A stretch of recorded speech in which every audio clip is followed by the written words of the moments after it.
बूढ़ा पिता और बेटा। एक समय की बात है, एक नौजवान बेटा और उसका बूढ़ा बाप घर से बाहर टहलने निकलते हैं। वे टहलते हुए बातें करते हैं और मौसम का आनंद उठाते हैं। बेटा अपने बाप की बहुत इज्जत करता है।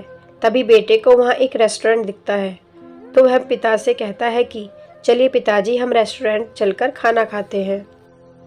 दोनों रेस्टोरेंट जाते हैं और खाना ऑर्डर करते हैं। पिता और बेटा खाना खाते हुए बातें करते हैं। पिता कहता है कि बेटा, क्या तुम्हें पता है, जब तुम छोटे थे तो तुम और तुम्हारी माँ यहाँ अक्सर खाना खाने आते थे।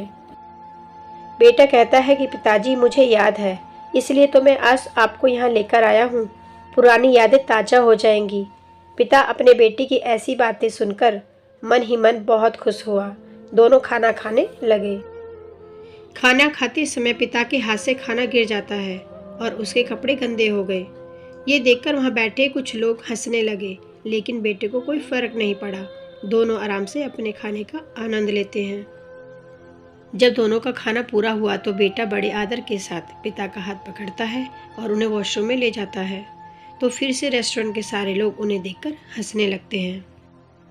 बेटे को कोई फर्क नहीं पड़ा। वॉशरूम में जाकर वह पिता के कपड़ों में लगे दाग धब्बे साफ करता है और उन्हें हाथ पकड़कर बाहर लाता है।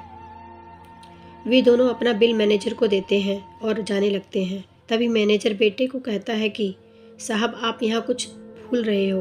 बेटा कहता है कि नहीं तो, मैं कुछ नहीं भूल रहा हूँ।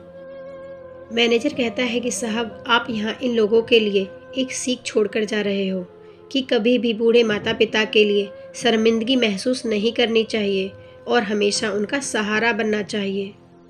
इस कहानी से हमें यही सीख मिलती है कि अपने माता पिता की सेवा करनी चाहिए। धन्यवाद।